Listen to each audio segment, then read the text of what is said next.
നമസ്കാരം. എല്ലാ പ്രിയപ്പെട്ട ഉദ്യോഗാർത്ഥി സുഹൃത്തുക്കൾക്കും PSC ഇൻഫ്ലുവൻസറിന്റെ പുതിയ ഒരു ക്ലാസ്സിലേക്ക് സ്വാഗതം. നമ്മൾ 10th level prelims second stage focus ചെയ്യുന്ന പ്രിയപ്പെട്ട ഉദ്യോഗാർത്ഥികൾക്ക് വേണ്ടി ഫസ്റ്റ് ഡേ നമ്മൾ കംപ്ലീറ്റ് ചെയ്തു, അതിന്റെ റിവിഷൻ നടത്തി, അതിന്റെ പോൾ എക്സാം ഉൾപ്പെടെ നമ്മൾ കണ്ടക്ട് ചെയ്തു. സെക്കൻഡ് ഡേ ആണ്.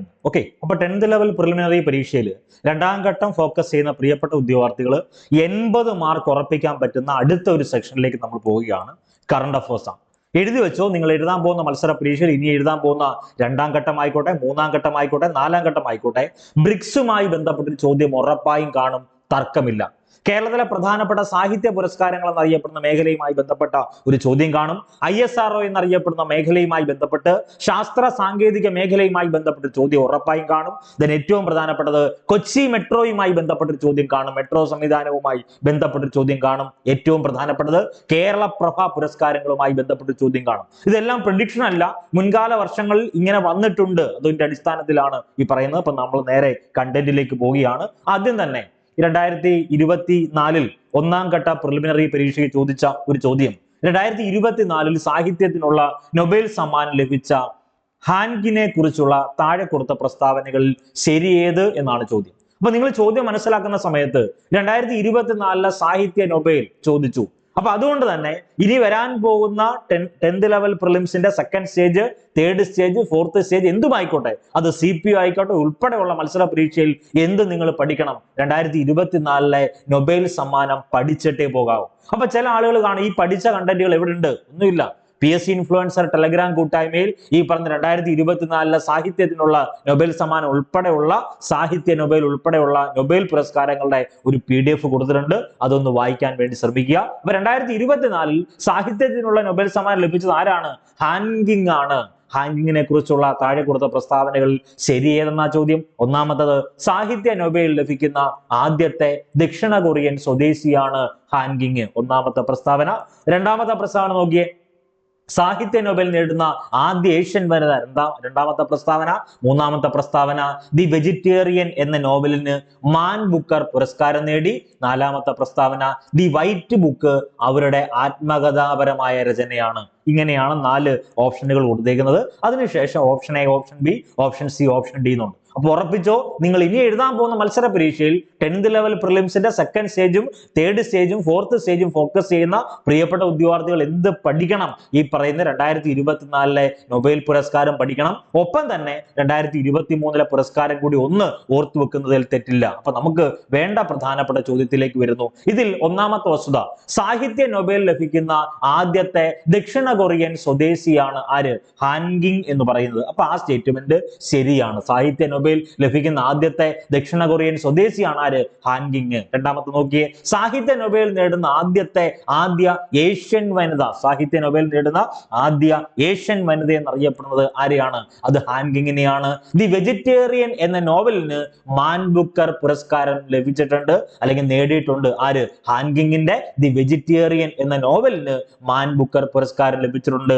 ആ പ്രസ്താവനയും ശരിയാ. അപ്പൊ ദി വെജിറ്റേറിയൻ എന്നറിയപ്പെടുന്ന നോവൽ ആരുടേതാ? അത് ഹാൻഗിങ്ങിന്റേതാണ്. അടുത്ത് നോക്കിയേ, ദി വൈറ്റ് ബുക്ക് എന്ന് പറയുന്നത് അവരുടെ ഈ ഹാൻഗിങ്ങിന്റെ ആത്മകഥാപരമായ രചനയാണ്. അതും ശരിയാണ്. അപ്പൊ ഈ പറയുന്ന 4 പ്രസ്താവനയും 4 സ്റ്റേറ്റ്മെന്റും എല്ലാം ശരിയാണ് എന്ന ഉത്തരത്തിലേക്ക് വരണം. എങ്കിൽ ഇത് ഉറപ്പായും ഈ 4 സ്റ്റേറ്റ്മെന്റും നിങ്ങൾ ഉറപ്പായും പഠിക്കണം. മത്സര പരീക്ഷയ്ക്ക് ചോദിക്കും, ഉറപ്പായും ചോദിക്കും. സാഹിത്യ നൊബേൽ സമ്മാനം ലഭിക്കുന്ന ആദ്യ ദക്ഷിണ കൊറിയൻ സ്വദേശി ഹാൻഗിങ്. സാഹിത്യ നൊബേൽ നേടുന്ന ആദ്യ ഏഷ്യൻ വനിത, അതും ഹാൻഗിങ്. ദി വെജിറ്റേറിയൻ എന്ന നോവലിന് മാൻ ബുക്കർ പുരസ്കാരം നേടുന്നു. ദി വൈറ്റ് ബുക്ക് അവരുടെ ആത്മകഥാപരമായിട്ടുള്ള രചനയാണ്. ഈ 4 പ്രസ്താവനകൾ ഓർത്തു വെക്കണം. നമ്മൾ പറഞ്ഞല്ലോ, നമ്മൾ പ്രഡിക്ഷൻ വീഡിയോ ചെയ്ത സമയത്ത് വ്യക്തമായി പഠിപ്പിച്ചതാണ് 2024 സാഹിത്യ നൊബേൽ പുരസ്കാരം. അതിൽ നിന്നൊരു ക്വസ്റ്റ്യൻ ഉണ്ടായിരുന്നു. അതുകൊണ്ട് തന്നെ നമുക്ക് വേണ്ട കണ്ടന്റിലേക്ക് വരണം. അപ്പൊ 2024 സാഹിത്യത്തിനുള്ള നൊബേൽ സമ്മാനം ലഭിച്ച ഹാൻഗിങ്ങിനെ പറ്റിയുള്ള 4 പ്രസ്താവനകളും ശരിയാണല്ലോ. അപ്പൊ പ്രസ്താവനകളെല്ലാം ശരിയാണ്, അതൊന്ന് ഓർത്തു വെക്കണം. അപ്പൊ ഒരു ചോദ്യം ഞാൻ അങ്ങോട്ട് ചോദിച്ചോട്ടെ, ഈ പറയുന്ന സാഹിത്യ നൊബേൽ നേടുന്ന ആദ്യ ആദ്യ ഏഷ്യക്കാരനാരാ? അത് രവീന്ദ്രനാഥ ടാഗോർ ആണ്. ഗീതാഞ്ജലിയുമായി ബന്ധപ്പെട്ട ചോദ്യങ്ങളൊക്കെ നിങ്ങൾ പഠിക്കുമ്പോൾ ആ പോയിന്റ് നിങ്ങൾ പഠിക്കും. ഇവിടെ സാഹിത്യ നൊബേൽ നേടുന്ന ആദ്യത്തെ ഏഷ്യൻ വനിത ആരെന്ന് ചോദിച്ചാൽ അത് ഹാൻഗിങ് ആണ്. അപ്പൊ ഇത്രയും കാര്യങ്ങളൊക്കെ ആണല്ലോ. ഈ പറയുന്ന വസ്തുതകൾ ബേസ് ചെയ്ത് 2024 നൊബേൽ പുരസ്കാരം ഉൾപ്പെടെ PSC ഇൻഫ്ലുവൻസർ PDF ആയിട്ട് ടെലഗ്രാം കൂട്ടായ്മയിൽ പബ്ലിഷ് ചെയ്തിട്ടുണ്ട്. താല്പര്യമുള്ളവർക്ക് ജോയിൻ ചെയ്ത് കാണാം, അതൊന്ന് ഓർത്തു വെക്കണം. അപ്പൊ 2024 സാഹിത്യ നൊബേലുമായി ബന്ധപ്പെട്ട ആദ്യം പ്രധാനപ്പെട്ട വ്യക്തിത്വമാണല്ലോ ഹാൻഗങ്. സ്കൂൾ ടെക്സ് അല്ല, പ്രധാനപ്പെട്ട ഈ പറയുന്ന PSCയുടെ പരീക്ഷയിൽ ഹാൻഗിങ് എന്നാണ് കൊടുത്തേക്കുന്നത്. ഹാൻഗങ് എന്നാണ്. ദക്ഷിണ കൊറിയൻ എഴുത്തുകാരിയാണ് അവര്. പ്രധാനമായിട്ടും ഈ പറയുന്ന കണ്ടന്റിൽ നമ്മൾ പഠിക്കേണ്ടത് ഇവർ ഈ ചരിത്രപരമായിട്ടുള്ള ആഘാതങ്ങളെ അഭിമുഖീകരിക്കുകയും മനുഷ്യ ജീവിതത്തിന്റെ ദുർബലത തുറന്നു കാട്ടുകയും ചെയ്യുന്ന അവരുടെ തീവ്രമായ കാവ്യാത്മക ഗദ്യത്തിനാണ് ഈ പറയുന്ന പുരസ്കാരം ലഭിച്ചിട്ടുള്ളത്. ഹാൻഗിങ്ങിന്റെ പ്രധാനപ്പെട്ട കൃതികൾ: ഒന്ന് ബേബി ബുദ്ധ, ഒന്ന് ഓർത്തു വെക്കണേ, Mongolian mark, white book, the vegetarian. ഈ പ്രധാനപ്പെട്ട 4 വർക്കുകളും ഹാൻഗിങ്ങിന്റെയാണ്. അത് വളരെ വളരെ പ്രധാനപ്പെട്ടതാണ്. അപ്പൊ മത്സര പരീക്ഷയ്ക്ക് ചോദിക്കുക, അപ്പൊ ബേബി ബുദ്ധ എന്നറിയപ്പെടുന്ന കൃതി ആരുടേതാണ്? അത് ഹാൻഗിങ്ങിന്റേതാണ്. മംഗോളിയൻ മാർക്ക് എന്ന കൃതി എഴുതിയത് ഹാൻഗിങ് ആണ്. വൈറ്റ് ബുക്ക് ഉണ്ട്, ദി വെജിറ്റേറിയൻ ഉണ്ട്. അപ്പൊ 2 വൈറ്റ് ബുക്കും ദി വെജിറ്റേറിയൻ നമ്മൾ ഇപ്പൊ പഠിച്ചു. ബേബി ബുദ്ധയും മംഗോളിയൻ മാർക്കും കൂടി ഒന്ന് പഠിച്ചു വെച്ചേക്കണം. ഉറപ്പായും പരീക്ഷയ്ക്ക് ചോദിക്കും, ഒന്ന് ഓർത്തു വെക്കണം. ഓക്കെ, അപ്പൊ ഇന്നത്തെ ദിവസം വ്യാഴ ദിവസമാണല്ലോ ഇന്നത്തെ ദിവസം. ഇന്നലത്തെ വർക്കൗട്ട് നമ്മൾ പറഞ്ഞു. ഇന്ന് വർക്കൗട്ട് ബാച്ചിൽ പ്രിയപ്പെട്ട ഉദ്യോഗാർത്ഥികൾ, വർക്കൗട്ട് ബാച്ചിൽ ഉള്ളതും പബ്ലിക് ടെലഗ്രാം കൂട്ടായ്മയിൽ ഉള്ളവരും ചെയ്യേണ്ടത് ഇന്ത്യൻ ചരിത്രം മുഴുവൻ എന്ത് ചെയ്യണം? റിവൈസ് ചെയ്യണം. ഇന്നത്തെ ദിവസത്തെ വർക്കൗട്ടായി പറയുന്നത് ഇന്ത്യൻ ചരിത്രം മുഴുവൻ റിവിഷൻ ചെയ്യണം. ദെൻ കറണ്ട് അഫേഴ്സ്, നിങ്ങൾക്ക് തന്നേക്കുന്ന കറണ്ട് അഫേഴ്സിൽ ശാസ്ത്ര സാങ്കേതികം എന്നറിയപ്പെടുന്ന കറണ്ട് അഫേഴ്സിന്റെ 3 സയൻസ് ഫാക്ട് തന്നിട്ടുണ്ട്. അത് ഉറപ്പായും പഠിക്കണം. അതിനുശേഷം നാച്ചുറൽ സയൻസ്, നിങ്ങളുടെ കയ്യിലുള്ള റാങ്ക് ഫയൽ ആയിക്കോട്ടെ, PYQ മെറ്റീരിയൽ ആയിക്കോട്ടെ, എന്ത് ടെക്സ്റ്റ് ആയിക്കോട്ടെ, അതിനകത്തുനിന്ന് ഈ പറയുന്ന വർക്കൗട്ട് ബാച്ചിൽ ഇല്ലാത്ത പ്രിയപ്പെട്ട ഉദ്യോഗാർത്ഥികൾക്ക് വേണ്ടിയാ. വർക്കൗട്ട് ബാച്ചിൽ ഉള്ളവർക്ക് നമുക്ക് ഈ കണ്ടന്റ് കൊടുക്കുന്നുണ്ട്. വർക്കൗട്ട് ബാച്ചിൽ ജോയിൻ ചെയ്യാത്ത പ്രിയപ്പെട്ട ഉദ്യോഗാർത്ഥികൾ ആരെങ്കിലും ഉണ്ടെങ്കിൽ അവർ ചെയ്യേണ്ടത്, അവർ ഇന്ത്യൻ ചരിത്രം, നിങ്ങളുടെ കയ്യിലുള്ള ടെക്സ്റ്റിൽ നിന്ന് ഇന്ത്യൻ ചരിത്രം മുഴുവൻ വായിക്കണം. കറണ്ട് അഫേഴ്സിൽ നിങ്ങൾക്ക് കിട്ടിയ കറണ്ട് അഫേഴ്സ് മുഴുവൻ വായിക്കണം. ദെൻ നാച്ചുറൽ സയൻസ് എന്നറിയപ്പെടുന്ന ഏരിയയിൽ SCERT NCERT കണ്ടന്റ് ഉണ്ട്. അത് ഉൾപ്പെടെയുള്ള കണ്ടന്റ് എന്ത് ചെയ്യണം? സിസ്റ്റമാറ്റിക് ആയിട്ട് പഠിക്കുക. അതിനുശേഷം രാത്രി 9 മണിക്ക് വർക്കൗട്ട് ബാച്ചിലുള്ളവർക്കും പബ്ലിക് ടെലഗ്രാം കൂട്ടായ്മയിലുള്ളവർക്കും ഒരുമിച്ച് ആ പരീക്ഷ. അവർക്ക് മെറ്റീരിയൽ ബേസ് ചെയ്താണ് വർക്കൗട്ട് ബാച്ചിന് പരീക്ഷ കൊടുക്കുന്നതെങ്കിൽ ഈ വർക്കൗട്ട് ബാച്ച് ജോയിൻ ചെയ്യാത്ത പ്രിയപ്പെട്ട ഉദ്യോഗാർത്ഥികളുണ്ട്, അവരെയും പരിഗണിക്കുന്നു. അവർക്കും പരീക്ഷയുണ്ട് രാത്രി 9 മണിക്ക്. ആ 9 മണിക്ക് പോൾ വർക്കൗട്ട് എക്സാം കണ്ടക്ട് ചെയ്തതിന് ശേഷം അതായത് വെള്ളിയാഴ്ചത്തെ ദിവസത്തെ വർക്കൗട്ട് തുടങ്ങുക. അപ്പൊ അങ്ങനെ നമ്മൾ ഈ പറയുന്ന എത്ര ദിവസമായിട്ട് നമ്മൾ വർക്കൗട്ട് ചെയ്തെന്ന് നമുക്ക് വ്യക്തമായിട്ട് അറിയാം. അതിൽ ഇന്നലെ ഒരു വർക്കൗട്ട് ഉണ്ടായിരുന്നു, ബുധൻ വർക്കൗട്ട്. അതിൽ നമ്മൾ പറഞ്ഞേക്കുന്നത് എന്താണ്? ഏറ്റവും പ്രധാനപ്പെട്ട ഇന്ത്യൻ ഭരണഘടനയുമായി ബന്ധപ്പെട്ട മുഴുവൻ ചോദ്യങ്ങൾ നിങ്ങൾ പഠിച്ചു. ഈ പ്രധാനപ്പെട്ട കറണ്ട് അഫേഴ്സ് നിങ്ങൾ പഠിച്ചു. പ്രധാനപ്പെട്ട ഫിസിക്കൽ സയൻസ് നിങ്ങൾ പഠിച്ചു. അപ്പൊ അതിന്റെ പരീക്ഷ 9 മണിക്ക് വർക്കൗട്ട് ബാച്ചുകാരും ചെയ്തു, പബ്ലിക് ടെലഗ്രാം കൂട്ടായ്മയും ചെയ്തു. ഇന്നത്തെ ടോപ്പിക് എന്താണ്? ഇന്ത്യൻ ചരിത്രം മുഴുവൻ വായിക്കണം, കറണ്ട് അഫേഴ്സ് തന്ന PDF മൊത്തം വായിക്കണം, നാച്ചുറൽ സയൻസും പഠിക്കണം. 9 മണിക്ക്, രാത്രി 9 മണിക്ക് PSC ഇൻഫ്ലുവൻസർ ടെലഗ്രാം കൂട്ടായ്മയിൽ പരീക്ഷയുണ്ട്. ആ പരീക്ഷ കൂടി അറ്റൻഡ് ചെയ്യുമ്പോൾ എന്താവും? അതങ്ങ് റിവിഷൻ ആവും. ഓക്കെ ആണല്ലോ. അപ്പൊ നമുക്ക് വേണ്ട ചോദ്യത്തിലേക്ക് വരുന്നു. ഇനി ഈ പറയുന്ന വർക്കൗട്ട് ബാച്ച് ജോയിൻ ചെയ്യാൻ താല്പര്യമുള്ള ആരെങ്കിലും ഉണ്ടെങ്കിൽ അവർ ഈ താഴെ കാണുന്ന നമ്പറിൽ ഒന്ന് വാട്സ്ആപ്പ് മെസ്സേജ് അയക്കുക. 979072728242 ആണ് നമ്പർ. അതൊന്ന് ഓർത്തു വെക്കണം. ഓക്കെ, അടുത്ത രണ്ടാമത്തെ ചോദ്യത്തിലേക്ക് വരുന്നു. താഴെ കൊടുത്തിരിക്കുന്നവയിൽ തെറ്റായ ജോഡി കണ്ടെത്തുക എന്നാണ് ചോദ്യം. ഓപ്ഷൻ എ നോക്കിയേ, എഴുത്തച്ഛൻ പുരസ്കാരം NS മാധവൻ. രണ്ടാമത്തെ ഓപ്ഷൻ വയലാർ അവാർഡ് അശോകൻ ചെരുവിൽ. മൂന്നാമത്തെ ഓപ്ഷൻ കേരള ജ്യോതി പുരസ്കാരം MK സാനു. നാലാമത്തെ ഓപ്ഷൻ ഓടക്കുഴൽ അവാർഡ് D വിനയചന്ദ്രൻ. ഇതിൽ തെറ്റായ ഉത്തരവ് എന്ന് പറഞ്ഞാൽ എന്ത് മാത്രമാണ്? നാലാമത്തെ ഓപ്ഷൻ മാത്രമാണ്. ഓടക്കുഴൽ അവാർഡ് ആർക്കല്ല കിട്ടിയത്? D വിനയചന്ദ്രൻ അല്ല ലഭിച്ചത്. അപ്പൊ ഈ പറയുന്നതിൽ തെറ്റായ ജോഡി എന്ന് പറഞ്ഞാൽ ഇപ്പൊ ഏറ്റവും ലേറ്റസ്റ്റ് ആയിട്ടുള്ള എഴുത്തച്ഛൻ പുരസ്കാരം ആർക്കാ കിട്ടിയത്? NS മാധവനാ കിട്ടിയത്. വയലാർ അവാർഡ് ആർക്കാ കിട്ടിയത്? അത് അശോകൻ ചെരുവിലിനാണ് കിട്ടിയത്. കേരള ജ്യോതി പുരസ്കാരം കിട്ടിയത് ആരാ? അത് MK സാനുവിനാണ്. അപ്പൊ നമുക്ക് വേണ്ട ചോദ്യം വരുന്നു, ഉത്തരം 4 മാത്രം തെറ്റല്ലയോ? അപ്പൊ ഈ പറയുന്ന കണ്ടന്റ് ഒന്ന് ഓർത്തു വെക്കണം. 2023 ബന്ധപ്പെട്ട് നമുക്ക് വേണ്ട വളരെ പ്രധാനപ്പെട്ട ചോദ്യം 2023 കണ്ടന്റ് ആണ് പറയുന്നത്. 2023 ഓടക്കുഴൽ അവാർഡ് ജേതാവ് അത് PN ഗോപികൃഷ്ണനാണ്. ഓടക്കുഴൽ അവാർഡ് 2023 ആർക്കാണ്? PN ഗോപികൃഷ്ണൻ. ഗോപാലകൃഷ്ണൻ എന്ന് ഓർത്തു വെച്ചാൽ മതി. ഓടക്കുഴലുമായിട്ടൊക്കെ ബന്ധപ്പെട്ടല്ലയോ. അപ്പൊ 2023 മാത്രമേ ഉള്ളൂ. 2024 പുതിയ ആൾ വരും, 2025 പുതിയ ആളുകൾ വരും. അപ്പൊ അപ്ഡേറ്റ് ചെയ്ത് പഠിക്കാൻ പറ്റണം. ഇവിടെ 2023 ഓടക്കുഴൽ അവാർഡ് ജേതാവ് ആരാണ്? അത് PN ഗോപികൃഷ്ണനാണ്. അദ്ദേഹത്തിന്റെ കൃതി കവിത മാംസഭോജിയാണ്. അപ്പൊ 2023 PN ഗോപികൃഷ്ണനാണ് ഓടക്കുഴൽ അവാർഡ് ലഭിക്കുന്നത്. 53ാമത് ഓടക്കുഴൽ അവാർഡാണ് ആർക്ക് കിട്ടിയത്? PN ഗോപികൃഷ്ണന് കിട്ടുന്നത്. അപ്പൊ ഓടക്കുഴൽ PN ഗോപികൃഷ്ണൻ, അതൊന്ന് ഓർത്തു വെക്കണേ. അടുത്തത് 2022 2023 ആണ് 53. അപ്പൊ 2022 52ാമത് ഓടക്കുഴൽ പുരസ്കാരം ലഭിച്ചത് അംബികാസുധൻ മങ്ങാടാണ്. അപ്പൊ അംബികാസുധൻ മങ്ങാടിന്റെ പ്രധാനപ്പെട്ട കൃതികളൊക്കെ ഒന്ന് ഓർത്തു വെക്കണേ. എൻ മഗജെ എന്നറിയപ്പെടുന്ന കൃതി എഴുതിയത് അംബികാസുധൻ മങ്ങാടാണ്. കാസർഗോഡ് ജില്ലയിലെ എൻഡോസൾഫാൻ ദുരന്തബാധിത പ്രദേശങ്ങളെ പറ്റി വിശദീകരിക്കുന്ന, അവരുടെ കഷ്ടപ്പാടുകളെ പറ്റി വിവരിക്കുന്ന അംബികാസുധൻ മങ്ങാടിന്റെ പുസ്തകത്തിന്റെ പേരാണ് എൻ മഗജെ. അതൊക്കെ ഒന്ന് ഓർത്തു വെക്കുക. അപ്പൊ 2022 52ാമത് ഓടക്കുഴൽ പുരസ്കാരം ലഭിച്ചത് ആർക്കാണ്? അത് അംബികാസുധൻ മങ്ങാടാണ്. അംബികാസുധൻ മങ്ങാടിന്റെ കൃതി പ്രാണവായുവാണ്, കഥാസമാഹാരമാണ്. 2021 51ാമത് പുരസ്കാരം നേടിയത് ആർക്കാ? അത് സാറാ ജോസഫ് ആണ്. സാറാ ജോസഫിന്റെ നോവലിന്റെ പേര് ബുധിനി എന്നാണ്. ആ ബുധിനിയുമായി ബന്ധപ്പെട്ട് കറണ്ട് അഫയേഴ്സ് ഉറപ്പായും ചോദിക്കും. അപ്പൊ നമുക്ക് വേണ്ട ചോദ്യം ഇതാണ്, അംബികാസുധൻ മങ്ങാടിന്റെ കൃതിയുടെ പേരെന്താ? അത് പ്രാണവായു എന്നാണ്. അപ്പൊ ഞാൻ പറഞ്ഞത് എന്മകജ എന്നറിയപ്പെടുന്ന പ്രശസ്തമായ കൃതി എഴുതിയത് ആരാണ്? ഈ പറഞ്ഞ അംബികാസുധൻ മങ്ങാടാണ്. അപ്പൊ 2023 ഓടക്കുഴൽ അവാർഡ് ജേതാവ് ആരാണ്? അത് PN ഗോപികൃഷ്ണനാണ്, മറക്കരുത്. ഇനി നമുക്ക് വേണ്ടത് 2024 എഴുത്തച്ഛൻ പുരസ്കാരം ലഭിച്ചത് അത് NS മാധവന. സമഗ്ര സംഭാവന പരിഗണിച്ച് 2024 എഴുത്തച്ഛൻ പുരസ്കാരം ലഭിച്ചത് ആർക്കാണ്? അത് NS മാധവനാണ്. അത് ഓർത്തു വെക്കുക, വളരെ വളരെ പ്രധാനപ്പെട്ട ചോദ്യമാണ് NS മാധവൻ. അപ്പൊ 2023 എഴുത്തച്ഛൻ പുരസ്കാരം ആർക്കാ? 2023 എഴുത്തച്ഛൻ പുരസ്കാരം കിട്ടിയത് ഡോക്ടർ SK വസന്തനാണ്. അത് സമഗ്ര സംഭാവനയ്ക്കുള്ള പുരസ്കാരമാണ്. ഇനി ഏറ്റവും ലേറ്റസ്റ്റ് ആയി ഉറപ്പായും പഠിക്കേണ്ട ഒരു ഏരിയ 2024 കേരള ജ്യോതി പുരസ്കാരമാണ്. 2024 കേരള ജ്യോതി പുരസ്കാരത്തെ പറ്റി പഠിക്കേണ്ടത് MK സാനു ആണ്. 2024 കേരള ജ്യോതി പുരസ്കാരം കിട്ടുന്നത്. അദ്ദേഹം സാഹിത്യ വിമർശകനാണ്, അധ്യാപകനാണ്. അദ്ദേഹം ആര്? Professor MK Sanu. അതൊന്ന് ഓർത്തു വെക്കണം. അപ്പൊ ഇവിടെ പറയുമ്പം ഈ കേരള ജ്യോതി പുരസ്കാരത്തെ പറ്റി പഠിക്കുമ്പം കേരള സംസ്ഥാന പരമോന്നത സിവിലിയൻ പുരസ്കാരമാണ് കേരള ജ്യോതി എന്ന് പറയുന്നു. അപ്പൊ കേരള സംസ്ഥാന പരമോന്നത സിവിലിയൻ പുരസ്കാരത്തിന്റെ പേരെന്താ? അത് കേരള ജ്യോതി എന്നാണ്. അപ്പൊ 2024 കേരള ശ്രീ പുരസ്കാരം കിട്ടിയ വ്യക്തികളെ ഒന്ന് പഠിച്ചു വെക്കണേ. കലാമണ്ഡലം വിമല മേനോൻ കലയുമായി ബന്ധപ്പെട്ടതാണ്. ഡോക്ടർ DK ജയകുമാർ ആരോഗ്യ മേഖലയുമായി ബന്ധപ്പെട്ട വ്യക്തിയാണ്, അദ്ദേഹത്തിന് കേരള ശ്രീ പുരസ്കാരം കിട്ടി.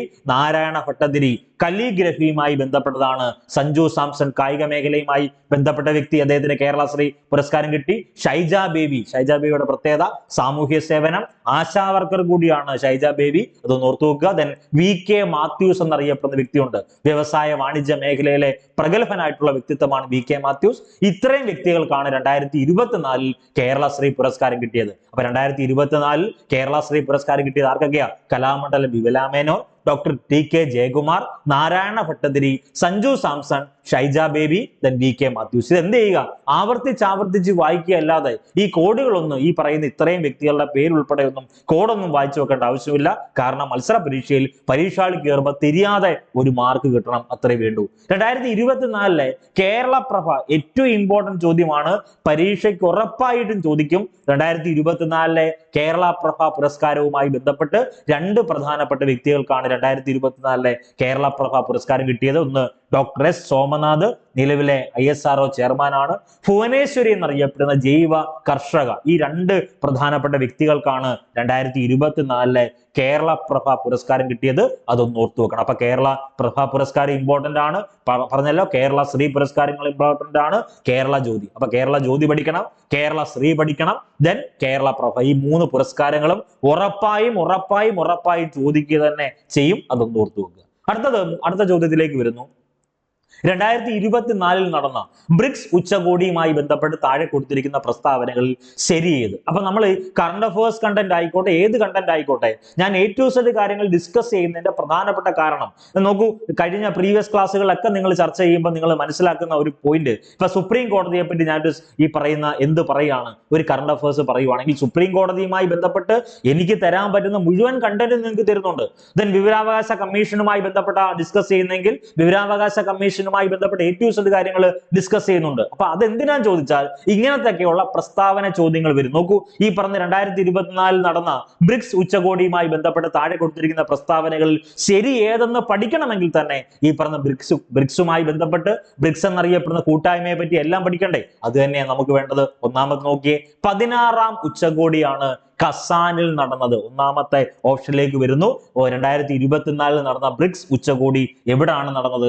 കസാനിൽ. അപ്പൊ അവിടെയാണ് നടന്നതെന്ന് നമുക്കറിയാം. റഷ്യയിലെ കസാനിലാണ് സംബന്ധിച്ചു. പക്ഷെ എവിടെയാ? 16ാം ഉച്ചകോടിയാ. അതും ശരിയാണ്. അപ്പൊ 16ാം ഉച്ചകോടി കസാനിൽ നടന്നു. അപ്പൊ ഒന്നാമത്തെ സ്റ്റേറ്റ്മെന്റ് ശരിയാണ്. രണ്ടാമത് നോക്കിയേ, കസാൻ സ്ഥിതി ചെയ്യുന്നത് ചൈനയിലാണ്. തെറ്റ്. നമ്മൾ നേരത്തെ പറഞ്ഞു കസാൻ സ്ഥിതി ചെയ്യുന്നത് എവിടെയാണ്? അത് റഷ്യയിലാണ്. അപ്പൊ അതാണ് ആൻസർ ആയിട്ട് വരേണ്ടത്. ഓക്കെ, അങ്ങനെ ആയിരുന്നു വരേണ്ടത്. പക്ഷേ കസാൻ സ്ഥിതി ചെയ്യുന്നത് ചൈനയിലാണ്. അപ്പൊ അത് തെറ്റാണ്. മൂന്നാമത്തെ ഓപ്ഷൻ നോക്കിയേ, ബ്രിക്സിന്റെ ആസ്ഥാനം ന്യൂഡൽഹി. തെറ്റാണല്ലോ. ബ്രിക്സിന്റെ ആസ്ഥാനം എവിടെയല്ല? ന്യൂഡൽഹിയിലല്ല. ബ്രിക്സ് രൂപം കൊണ്ടത് 2009. അപ്പൊ ഒന്നാമത്തെ ഓപ്ഷൻ ശരിയാണ്. നാലാമത്തെ ഓപ്ഷൻ ശരിയാണ്. ഇങ്ങനെയുള്ള ഓപ്ഷൻ എവിടെയാണെന്ന് നോക്കണമെങ്കിൽ വേറെ ഒന്നുമില്ല. ഇതിനകത്ത് 1ഉം 4ഉം അല്ലയോ ആൻസർ ആയിട്ട് വരേണ്ടത്? ഓപ്ഷൻ ഡി ആണ് ഉത്തരം. 1ഉം 4ഉം മാത്രമേ ഉള്ളൂ. അതൊന്ന് ഓർത്തു വെക്കുക. ഓക്കെ, അപ്പൊ ബ്രിക്സ് ഉച്ചകോടിയുമായി ബന്ധപ്പെട്ട് 2024 ബ്രിക്സ് ഉച്ചകോടിയുടെ വേദി റഷ്യയാണ്. റഷ്യയിലെ കസാനിലാണ് 2024 നടന്നത്. ബ്രിക്സിന്റെ എത്രാമത് ഉച്ചകോടിയാ? 16ാമത് ഉച്ചകോടിയാണ് റഷ്യയിലെ കസാൻ എന്നറിയപ്പെടുന്ന സ്ഥലത്ത്. അതൊന്ന് ഓർത്തു വെക്കണം. ഈ പറയുന്ന റഷ്യ ആണല്ലോ പഴയ സോവിയറ്റ് യൂണിയൻ, അതുമല്ലെങ്കിൽ USSR. ഇവിടുന്നാണല്ലോ ഇന്ത്യ എന്നറിയപ്പെടുന്ന മഹാരാജ്യം പഞ്ചവത്സര പദ്ധതി എന്ന ആശയം കടമെടുത്തിട്ടുള്ളത് ഈ റഷ്യയിൽ നിന്നാണ്. അപ്പൊ കേരള PSC ആവർത്തിച്ച് ചോദിക്കുന്ന ഒരു ചോദ്യമുണ്ട്. 1938, 1950, 1951, 2015 ജാനുവരി 1 പഠിച്ചേ മാറ്റണം. 1938 പ്രത്യേകത, ദേശീയ ആസൂത്രണ കമ്മിറ്റി നിലവിൽ വന്ന വർഷം 1938. ദേശീയ ആസൂത്രണ കമ്മീഷൻ നിലവിൽ വന്നത് 1950. അപ്പൊ കമ്മിറ്റി 38, കമ്മീഷൻ 50. ദേശീയ ആസൂത്രണ കമ്മീഷൻ. ഇന്ത്യയിലെ പഞ്ചവത്സര പദ്ധതികൾ ആരംഭിച്ച വർഷം 1951. നീതി ആയോഗ് എന്നറിയപ്പെടുന്ന സംവിധാനം നിലവിൽ വന്നത് 2015 ജനുവരി 1. ഇന്ത്യയുടെ തിങ്ക് ടാങ്ക് എന്നറിയപ്പെടുന്നത് നീതി ആയോഗ്. നീതി ആയോഗുമായി ബന്ധപ്പെട്ട ചോദ്യം ഉറപ്പായും പരീക്ഷയിൽ കാണും. തർക്കം വേണ്ട. അവ പ്രധാനപ്പെട്ട നിയമനങ്ങൾ പഠിക്കുമ്പോൾ ഈ നീതി ആയോഗുമായി ബന്ധപ്പെട്ട കണ്ടന്റ് പഠിക്കണം. സുപ്രീം കോടതി ചീഫ് ജസ്റ്റിസുമായി ബന്ധപ്പെട്ട കണ്ടന്റ് പഠിക്കണം. ഇതെല്ലാം നമ്മൾ ഫസ്റ്റ് പ്രിലിംസിന് വേണ്ടി 20 ദിവസത്തെ വർക്കൗട്ട് ഡേ ക്ലാസ് കണ്ടക്ട് ചെയ്തിരുന്നു. യൂട്യൂബിൽ കൊടുത്തിട്ടുണ്ട്. താല്പര്യമുള്ളവർ അതുകൂടി ചെയ്യുക, ജസ്റ്റ് ഒന്ന് റിവൈസ് ചെയ്തിട്ട് പോവുക. പറഞ്ഞല്ലോ, 1ാം ഘട്ട പ്രിലിമിനറി പരീക്ഷയിൽ 80 മാർക്ക് പക്കാ ഷുവർ എന്നും പറഞ്ഞ് പഠിപ്പിച്ചു. 72 ചോദ്യങ്ങൾ ഉദ്യോഗാർത്ഥികൾ അറ്റൻഡ് ചെയ്തു. നെഗറ്റീവ് ഒഴിവാക്കി 72 മാർക്ക് സ്കോർ ചെയ്ത പ്രിയപ്പെട്ട ഉദ്യോഗാർത്ഥികളുണ്ട്. മാത്സ് ആൻഡ് മെന്റൽ വിറ്റി കൂടാതെയാ നമ്മൾ അതിനെ കട്ട് ഓഫ് മാർക്കിന്റെ നമ്മുടെ കൂട്ടായ്മയിൽ ജോയിൻ ചെയ്ത കുട്ടികൾ കിട്ടിയ മാർക്ക് ഉൾപ്പെടെ ഡിസ്കസ് ചെയ്യും അടുത്ത വീഡിയോ ആയിട്ട്. അല്ലെങ്കിൽ നമ്മൾ പറഞ്ഞല്ലോ, നമ്മൾ വിചാരിക്കുന്നതിനേക്കാൾ കൂടുതൽ മാർക്കാ, ഞെട്ടിക്കുന്ന മാർക്കുകളാണ് ഓരോ കുട്ടികളും നേടിയിട്ടുള്ളത്. ഏകദേശം 82, 83 മാർക്കൊക്കെ ഓരോ ഉദ്യോഗാർത്ഥികളും നേടിയിട്ടുണ്ട്. ഇത് പറയുമ്പോൾ അവര് പറയുന്നയാ, നമ്മൾ അറിയുന്നതല്ല. അവരാണ് പോയി പരീക്ഷ എഴുതിയത്. പരീക്ഷ എഴുതിയതിനു ശേഷം അവർ റിപ്ലൈ തരുന്നതാ, സാറേ ഇതേപോലെ ഈ കൂട്ടായ്മയോട് മെസ്സേജ് ഇടുന്നതാണ്, ഞങ്ങൾക്ക് 82 മാർക്കുണ്ട്, 83 മാർക്കുണ്ട്, അല്ലെങ്കിൽ 75+ മാർക്കുണ്ട് എന്ന് പറയുമ്പം അവർ അത്രയേറെ ആത്മാർത്ഥമായി വർക്ക് ചെയ്യുന്നുണ്ട്. അതുകൊണ്ടാണ് അവർക്ക് അത്രയേറെ മാർക്ക് കിട്ടിയത്. ഇപ്പൊ ബ്രിക്സ് ഉച്ചകോടിയുമായി ബന്ധപ്പെട്ട് ബ്രിക്സ് ഉച്ചകോടി 2024 വേദി എവിടെയാണ്? അത് റഷ്യയാണ്. 2024 ബ്രിക്സ് ഉച്ചകോടി 16ാമത് ഉച്ചകോടിയാണ്. അതൊന്ന് ഓർത്തു വെക്കണം. ഇനി ഈ ബ്രിക്സിന്റെ ഉച്ചകോടിയുടെ വേദി നമ്മൾ പറഞ്ഞല്ലോ 2023 ചോദിച്ചാൽ 2023 ബ്രിക്സ് ഉച്ചകോടിയുടെ വേദി അത് സൗത്ത് ആഫ്രിക്കയിലെ ജോഹന്നാസ്ബർഗിലാണ്. അപ്പൊ ചില ആളുകളെങ്കിലും മനസ്സിൽ കരുതും, ഈ ബ്രിക്സ് ഉച്ചകോടിയുമായി ബന്ധപ്പെട്ട് നിലവിൽ എത്ര അംഗരാജ്യങ്ങൾ ഉണ്ടെന്നാണ് ചോദ്യം. ഉത്തരം 10 രാജ്യങ്ങൾ. വീണ്ടും ആവർത്തിക്കുന്നു, ചില ആളുകൾ മത്സര പരീക്ഷയ്ക്ക് വേണ്ടി തയ്യാറെടുക്കുന്ന ആളുകൾ ധാരണയുണ്ട് 9 രാജ്യങ്ങളല്ലയോ? 9 അംഗരാജ്യങ്ങളല്ല, 10 അംഗരാജ്യങ്ങളാണ്. ബ്രസീൽ ഉൾപ്പെടെ. ബ്രസീൽ അത് ആദ്യ അംഗരാജ്യങ്ങൾ എന്ന് പറഞ്ഞാണ്ട് B for Brazil, then Russia, India, China, South Africa. എത്രയുള്ളായിരുന്നു? 1, 2, 3, 4, 5. ആദ്യം ഈ പറയുന്ന ബ്രിക്സ് എന്നറിയപ്പെടുന്ന കൂട്ടായ്മ രൂപീകരിക്കുന്ന സമയത്ത് 5 അംഗരാജ്യങ്ങളെ ഉള്ളായിരുന്നു. അവസാനമായിട്ട് ആരൊക്കെ വന്നു? ഇറാൻ വന്നു, സൗദി വന്നു, UAE, ഈജിപ്റ്റ്, എത്യോപ്യ. ഇത്രയും രാജ്യങ്ങൾ, ഈ പറയുന്ന 5 രാജ്യങ്ങളോടെ ചേർന്ന് ഇപ്പം നിലവിൽ ബ്രിക്സിൽ എത്ര അംഗരാജ്യങ്ങളുണ്ട്? 10 അംഗരാജ്യങ്ങളുണ്ട്. നേരത്തെ 9 ആയിരുന്നു എന്നല്ല പറയേണ്ടത്. ഇപ്പൊ എത്ര അംഗരാജ്യങ്ങൾ തന്നെയുണ്ട്? 10 അംഗരാജ്യങ്ങൾ തന്നെ ഉണ്ടെന്നൊന്ന് ഓർത്തു വെക്കണം. അപ്പൊ ചില ആളുകളെങ്കിലും മനസ്സ് വിചാരിക്കും 9 അല്ലയോ, 10 എന്നാണ് നമുക്ക് PSC ബുള്ളറ്റിനുള്ള വസ്തുത. ഇതാണ് 10 ബ്രിക്സ് രൂപീകൃതമാകുന്നത് 2009 ജൂൺ 16-നാണ് ബ്രിക്സ് എന്ന കൂട്ടായ്മ രൂപീകരിക്കുന്നത്. അതുകൂടി ഓർത്തു വെക്കുക. പറഞ്ഞല്ലോ, ആദ്യം ഫോം ചെയ്യുന്ന സമയത്ത് 5 അംഗരാജ്യങ്ങളെ ഉള്ളായിരുന്നുള്ളൂ. അതിൽ ബ്രസീൽ വരും, റഷ്യ വരും, ഇന്ത്യ വരും, ചൈന വരും, സൗത്ത് ആഫ്രിക്ക വരും. 2023 ജോഹന്നാസ്ബർഗിലാണ് 2023 ഉച്ചകോടി. 2024 ഉച്ചകോടി വേദി എവിടെയാണ്? അത് റഷ്യയിലാണ്. ഇത്രയും കാര്യങ്ങളൊക്കെ ആണല്ലോ. ദെൻ അടുത്ത ചോദ്യത്തിലേക്ക് വരുന്നു. താഴെ കൊടുത്തിരിക്കുന്നവയിൽ നിന്നും ISROയുമായി ബന്ധമുള്ള ശരിയായ പ്രസ്താവന കണ്ടെത്തുക. ഇതാണ് ചോദ്യം. ISRO സ്ഥാപിക്കുന്നത് 1998 1969 ISRO എന്നറിയപ്പെടുന്ന ആ ഒരു അല്ലെങ്കിൽ Indian space research organisation form ചെയ്യുന്നത്. ISRO ഫോം ചെയ്യുന്ന 1969. അപ്പൊ ഒന്നാമത്തെ സ്റ്റേറ്റ്മെന്റ് തെറ്റാണ്. രണ്ടാമത്തെ സ്റ്റേറ്റ്മെന്റ് നോക്കിയേ. ഇതിന്റെ ആസ്ഥാനം കൽക്കത്തയിലെ അന്തരീക്ഷ ഭവൻ എന്നാണ് കൊടുത്തേക്കുന്നത്. അപ്പൊ അവിടെ ലോജിക് ഇതാണ്, ഇതിന്റെ ആസ്ഥാനം അന്തരീക്ഷ ഭവൻ എന്നാ കിട്ടുമല്ലോ. പക്ഷെ ഇവിടെ ലോജിക് ഇതെന്താ? താഴെ പറയുന്നവയിൽ ശരിയായ പ്രസ്താവന കണ്ടെത്താനാണ് പറഞ്ഞേക്കുന്നത്. ശരിയായ പ്രസ്താവന കണ്ടെത്തുന്ന സമയത്ത് നമുക്ക് വേണ്ട പ്രധാനപ്പെട്ട സ്റ്റേറ്റ്മെന്റുകളാണ് വേണ്ടത്. അതിൽ ഈ പറയുന്ന ആൻസർ ആയിട്ട് വരുന്ന ഇതിന്റെ ആസ്ഥാനം കൽക്കത്തയിലെ അന്തരീക്ഷ ഭവൻ അല്ല. മൂന്നാമത്തെ ഓപ്ഷൻ നോക്കിയേ. ഈ പറഞ്ഞ ISROയുടെ ആദ്യ ചെയർമാൻ വിക്രം സാരാഭായി. ശരിയാണ്. ISROയുടെ ആദ്യ ചെയർമാൻ ആരാണ്? വിക്രം സാരാഭായി ആണ്. ഓപ്ഷൻ 4-ലേക്ക് വന്ന നാലാമത്തെ പ്രസ്താവന. വിക്രം സാരാഭായി സ്പേസ് സെന്റർ അല്ലെങ്കിൽ VSSC സ്ഥിതി ചെയ്യുന്നത് എവിടെയാണ്? അത് തിരുവനന്തപുരത്താണ്. ഇപ്പൊ ഈ പറയുന്ന മൂന്നാമത്തെ സ്റ്റേറ്റ്മെന്റും നാലാമത്തെ സ്റ്റേറ്റ്മെന്റും ശരിയല്ലയോ? അപ്പൊ നമുക്ക് വേണ്ട എന്താ? ഇനി വരുന്ന മത്സര പരീക്ഷയിൽ ഈ നാലാമത്തെയും മൂന്നാമത്തെ സ്റ്റേറ്റ്മെന്റ് ഓർമ്മയിൽ കിട്ടണം. അതിനോടൊപ്പം തന്നെ അപ്ഡേറ്റ് ചെയ്ത് പഠിക്കേണ്ടത് ISRO നിലവിൽ വന്ന എവിടെയാണെന്ന് പഠിക്കണം, അല്ലെങ്കിൽ ISROയുടെ ആസ്ഥാനം എവിടെയാണെന്ന് പഠിക്കണം, ISRO സ്ഥാപിതമായ വർഷവും പഠിക്കണം. എങ്കിൽ മാത്രമേ നമുക്ക് എന്ത് ചെയ്യാൻ പറ്റൂ? അതിന്റെ ആൻസർ ക്ലിയർ ചെയ്യാൻ പറ്റൂ. അപ്പൊ ISRO രൂപീകൃതമാകുന്നത് 1969 ഓഗസ്റ്റ് 15-ആണ്. ISROയുടെ ആസ്ഥാനം എവിടെയാണ്? അന്തരീക്ഷ ഭവൻ, ബാംഗ്ലൂരിലെ അന്തരീക്ഷ ഭവനിലാണെന്ന് മാത്രം അതൊന്ന് ഓർത്തു നോക്കുക. വളരെ വളരെ പ്രധാനപ്പെട്ടതാണ്. അടുത്തത് എസ് സോമനാഥിനെ പറ്റി നമുക്ക് എല്ലാവർക്കും അറിയാം. നിലവിലെ ISROയുടെ ചെയർമാൻ ആണല്ലോ എസ് സോമനാഥ്. ISROയുടെ 10ാമത്തെ ചെയർമാനാണ് എസ് സോമനാഥ്. ISROയുടെ ചെയർമാൻ ആകുന്ന 5ാമത്തെ മലയാളി. അപ്പൊ 5 മലയാളികൾ ISROയുടെ ചെയർമാൻ സ്ഥാനത്ത് ഇരുന്നിട്ടുണ്ട്. 5ാമത്തെ മലയാളി, നിലവിൽ ISROയുടെ ചെയർമാൻ, ISROയുടെ 10ാമത്തെ ചെയർമാൻ എന്നീ പ്രത്യേകതകൾ ആർക്കുണ്ട്? എസ് സോമനാഥിനുണ്ട്. അതൊന്ന് ഓർത്തു വെക്കുക. ISROയിലെ മലയാളി ചെയർമാൻമാരെ ഒക്കെ ഒന്ന് ഓർത്തു വെക്കുന്നത് നല്ലതാണ്. ആദ്യ മലയാളി MGK മേനോനാണ്. ISROയുടെ മലയാളി ചെയർമാൻ ആയിട്ടുള്ള ചെയർമാൻമാരെ പറ്റി പറയുമ്പം ISROയുടെ ആദ്യ മലയാളി ചെയർമാൻ ആരാണ്? MGK മേനോനാണ്. രണ്ടാമത്തെ മലയാളി ചെയർമാൻ, അതായത് ISROയുടെ ചെയർമാനായ രണ്ടാമത്തെ മലയാളി ഡോക്ടർ K കസ്തൂരിരംഗനാണ്. മൂന്നാമത്തെ മലയാളി ഡോക്ടർ G മാധവൻ നായരാണ്. നാലാമത്തെ മലയാളി ഡോക്ടർ K രാധാകൃഷ്ണൻ. 5ാമത്തെ മലയാളി ആരാണ്? എസ് സോമനാഥാണ്. അതൊന്ന് ഓർത്തു വെക്കണേ. അടുത്തത് 2024 ബ്രിക്സ് സമ്മേളനം നടന്നത് എവിടെ? ഞാൻ ആവർത്തിച്ച് പറയുന്നു. 10th ലെവൽ പ്രിലിംസിന്റെ ഫസ്റ്റ് സ്റ്റേജിൽ 2 ചോദ്യമാണ് ബ്രിക്സുമായി ബന്ധപ്പെട്ട് ചോദിച്ചത്. അപ്പൊ അതുകൊണ്ട് തന്നെ ആ ഒരു സംഘടനയുമായി ബന്ധപ്പെട്ട് അല്ലെങ്കിൽ ആ ഒരു കൂട്ടായ്മയുമായി ബന്ധപ്പെട്ട് ചോദ്യം ഉറപ്പായും അടുത്ത പരീക്ഷയിൽ കാണും. അപ്പൊ ഉറപ്പായിട്ട് നിങ്ങൾ എന്ത് ചെയ്യണം? ഈ ടോപ്പിക്ക് പഠിച്ചിട്ട് പോകണം. 2024 ബ്രിക്സ് സമ്മേളനം നടന്നത് എവിടെയാണ്? അത് റഷ്യയിലാണ്. അതൊന്ന് ഓർത്തു വെക്കണേ. വളരെ പ്രധാനപ്പെട്ടതാണ്. ഓക്കെ, അടുത്തത് മറ്റൊരു പ്രധാനപ്പെട്ട ചോദ്യം. ഇത് നമ്മൾ ഈ പറയുന്ന PYQ ഉൾപ്പെടെയുള്ള കണ്ടന്റുകൾ ഡിസ്കസ് ചെയ്ത് പഠിപ്പിച്ചതാ. 2024 ഉപതെരഞ്ഞെടുപ്പ് നടക്കുന്ന നിയമസഭാ മണ്ഡലങ്ങൾ, ഉപതെരഞ്ഞെടുപ്പ് നടക്കുന്നേന്നാ ചോദ്യം. അപ്പൊ അന്നത്തെ കറണ്ട് അഫെയർ ഉപതെരഞ്ഞെടുപ്പ് നടന്നു, അതിനുശേഷമുള്ള കണ്ടന്റ് പറയുമ്പോൾ 2024 ഉപതെരഞ്ഞെടുപ്പ് നടന്നേന്നെ തിരുത്താൻ പറ്റൂ. ഇത് നടക്കുന്നേന്നാ, നടന്നു കഴിഞ്ഞു. അപ്പൊ നടന്ന നിയമസഭാ മണ്ഡലങ്ങൾ 2 നിയമസഭാ മണ്ഡലങ്ങളാണ്. അപ്പൊ 2024 ഉപതെരഞ്ഞെടുപ്പ് 3 ഉപതെരഞ്ഞെടുപ്പ് അല്ല നടന്നത്, 2 നിയമസഭാ മണ്ഡലത്തിൽ ഉപതെരഞ്ഞെടുപ്പ് നടന്നു, 1 ലോക്സഭാ മണ്ഡലത്തിൽ ഉപതെരഞ്ഞെടുപ്പ് നടന്നു. അത് വളരെ പ്രധാനപ്പെട്ടതാണ്. അപ്പൊ ഏതൊക്കെ പറയുന്ന ഉപതെരഞ്ഞെടുപ്പ് നടന്ന പ്രധാനപ്പെട്ട മണ്ഡലങ്ങൾ? ഒന്ന് പാലക്കാട്, മറ്റൊന്ന് ചേലക്കര. ഓക്കെ, ഈ പറയുന്ന 3 എടുത്ത്, അതായത് നിയമസഭാ മണ്ഡലങ്ങളാണെന്നാണ് നമ്മൾ പഠിക്കേണ്ടത്. 2024 ഉപതെരഞ്ഞെടുപ്പ് നടന്ന നിയമസഭാ മണ്ഡലങ്ങൾ എന്നാ വേണ്ടേ. നിയമസഭാ മണ്ഡലങ്ങൾ വരുമ്പോൾ ഇതിനകത്ത് ആരൊക്കെ ഉള്ളൂ? പാലക്കാട്, ചേലക്കരയല്ലേ ഉള്ളൂ. അപ്പൊ വയനാടിനൊരു പ്രത്യേകത ഉണ്ടോ? വയനാടിന്, ഈ പറഞ്ഞ വയനാട്, അത് 2024 ഉപതെരഞ്ഞെടുപ്പ് നടന്ന നിയമസഭാ മണ്ഡലമാണോ? അതല്ല, അത് ലോക്സഭാ മണ്ഡലമാണ്. അപ്പൊ നമുക്ക് വേണ്ട ചോദ്യത്തിലേക്ക് വരുന്നു. 2024 നവംബറിൽ നടന്ന ഉപതെരഞ്ഞെടുപ്പിൽ പാലക്കാട് നിയമസഭാ മണ്ഡലത്തിൽ വിജയിച്ചത് രാഹുൽ മാങ്കൂട്ടത്തിലാണ്.